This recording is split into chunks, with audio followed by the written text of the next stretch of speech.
God rest her soul. Worst with fast food is my dad. My dad's 76 years old, never been to a fast food restaurant in his life. We took my 76-year-old father to McDonald's, right? He ordered a quarter pounder and then asked to have it cooked medium rare.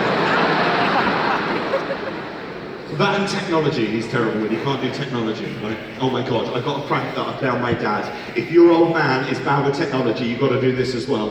What I do is I wait for my mum to buy a new bit of kit for their house. Doesn't matter what it is, laptop, coffee machine, new printer.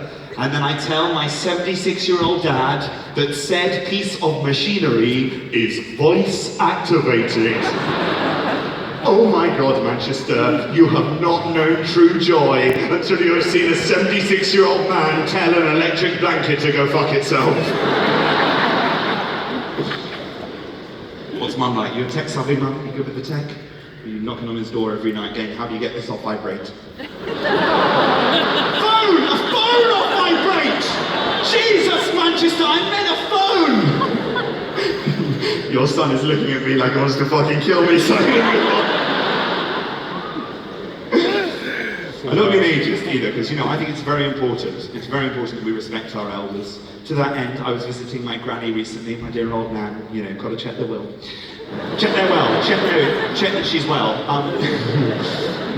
Problem with my nan is she's very much from a different generation. Oh my God, we were clearing out her house recently. We found some quite dubious things in her shelves. Oh dear! I know. I was like, Nan, come on. It is 2017. Who is still using VHSs? It's just... What? Oh yeah, that's not great either, the gollywog. Also, that is exactly as I found it on her shelves. If you're going to have your gollywog out on display, which you shouldn't, please do not have it above your copy of Nelson Mandela's Walk to Freedom.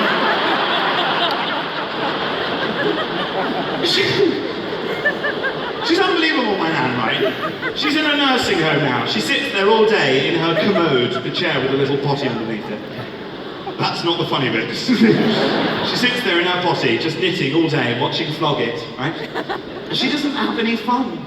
And it got me thinking, right, because I read this article recently about the writer Aldous Huxley. Do you know what Aldous Huxley asked for on his deathbed? LSD. Now that is the attitude more pensioners need to be taking. More OAPs need to start experimenting with recreational drugs. I'm not saying do drugs when you're younger. That is a bad idea. You might get into them. But when you're 85, living in a nursing home, fuck it! The handbrake's off! If I lived in a nursing home, I'd get on it all the time! Also, they've got the perfect setup. Disposable income, nurses on call, daytime television, a chair you can shit yourself in. I'm turning a Sunnyvale retirement community into the fucking warehouse project, people. R.I.P. Sankey's, R.I.P. Hacienda. I'm just bored. I'm bored of hearing people talking about their grandparents. How did your granny die? She died in her sleep. Now that's a good thing. Who wants to die in their sleep? Rage against the dying of the light, I say. I want my granny to go out all guns blazing. I want people to ask me, Jack, how did your nan die? Well, she dropped a knee and had a stroke whilst doing the worm to Songs of Praise. Found her slumped in her potty, a glow stick in each hand. Died a fucking legend.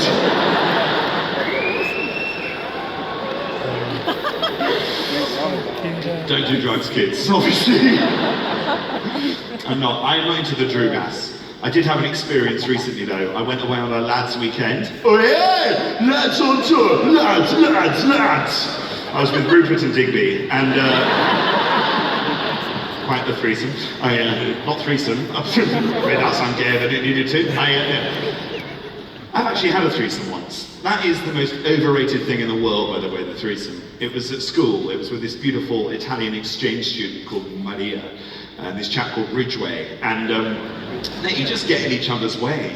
Eventually I had to be like, I think it's probably best if you go and just leave us two together. Fortunately, she was very understanding. And Ridgway, odd chap, but a bloody good PE teacher. Right, what I'm doing is I'm testing the water with that joke. If you were offended by it, you're in for a fucking long night. So Amsterdam, that's where I went for this lad's weekend, okay? So I'm with some of my chums and we're down this sort of alleyway and one of them's smoking some of the weedy puff. And yeah, I'm not really into it, as you probably guessed by the fact that I just called it weedy puff out loud. With my chums. I mean, who fucking talks like that? I was with my chums smoking weedy puff. I'm making it sound like a fucking Enid Blyton novel. 5 get spangled. No. Mates! That's how normal people talk, Jack. I'm with my mates and we're smoking weed and one of them turned to me and said, you know, Jack, do you want to have a suck on this? Not suck! That's not what he said. He did not offer me a suck on anything. I'm having a fucking brain burp on stage. Not suck. What the fuck is the word? Choke. Thank you to the crack hole down the front. Do you want to toke on the weed? And the point is, I said no. I said, look, we're in public, we're on the street. What if someone sees me smoking weed? It's not a great look. And he said 2 things, Jack. Firstly, it's Holland, it's legal. Secondly, it's Holland. No one knows who the fuck you are. Smoke it. I'm not proud, Manchester. I gave in to the peer pressure. This is why you cannot smoke a spliff on the street anywhere in the world in the year 2017. I shit you not.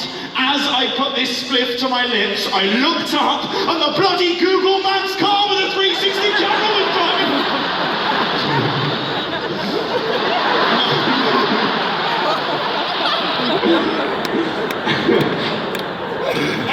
Not my finest moment.